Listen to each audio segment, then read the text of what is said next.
রান্না করিনি বলে কি কথা শুনতে হয় গো, কি আর বলবো তোমাদের। আমি কি রান্না জানি না? না রান্না করতে কি কষ্ট না? আমি গতর কুঠা বলো তো তোমরা। 10 বছর বয়স থেকে আমি রান্না করছি, তো রান্না করতে কি আমার কষ্ট হয়? আসলে এখন ব্যবসার মধ্যে ঢুকে গেছি বলে একটু রান্না করতে সময় পাই না। আরে বাবা, শুধু রান্না করলেই কি হলো? সংসার সামলাচ্ছি, ব্যবসা সামলাচ্ছি, দোকানের মালও আমি নিজেই করি।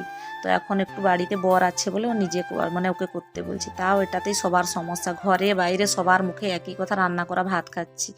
আরে বাবা, শুধু রান্না করে খেলে হবে? আর যে জিনিসগুলো সামলাচ্ছি ওইগুলো কেউ দেখে না, জানো, কেউ বোঝে না। রান্নার জিনিস গুছানো থাকলে রান্না করতে কতক্ষণ বলো তো। সব কিছু গুছিয়ে আমাদের বাড়িতে কি বলো তো, দুপুর হলে অতিথি আসে, তাই জন্য ওদের জন্য চাটা করে, বাড়িতে একটা ছোটোখাটো দোকান আছে তোমরা তো জানো, ওইখানে কাস্টমার আসে, ওদেরকেও দিতে হয়। তো কম কম কাস্টমার, ওইটাই মানুষের সমস্যা হয়, এই যে কাস্টমারটার সঙ্গে একটু গল্প করছি। গুছানো থাকলে রান্না করতে কতক্ষণ। তাই জন্য দেখো, গুছানো ছিল বলে রান্নাটাও বসিয়ে দিচ্ছি। তো আজকে হচ্ছে নিরামিষ রান্না, বৃহস্পতিবার ছিল, তাই জন্য কি আর রান্না করব, শুধু সবজি ডাল এইগুলাই তো করতে হবে। দেখো বসেই গেছি, গরম হোক যাই হোক রান্না তো করতেই হবে। ফ্যান ছেড়ে দিয়ে বসে গেছি, এই যে সবজি রান্না করছি। নিরামিষে কি বলতো, ভেড়ি আলুর তরকারিটা আমার খুব ভালো লাগে। তো এইদিকে রান্না টান্না কমপ্লিট করলে কি বলতো, আরও অনেক কাজ আছে।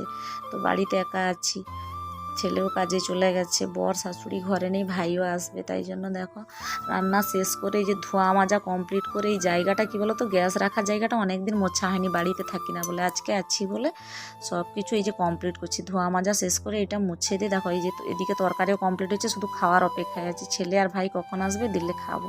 তো তোমরাও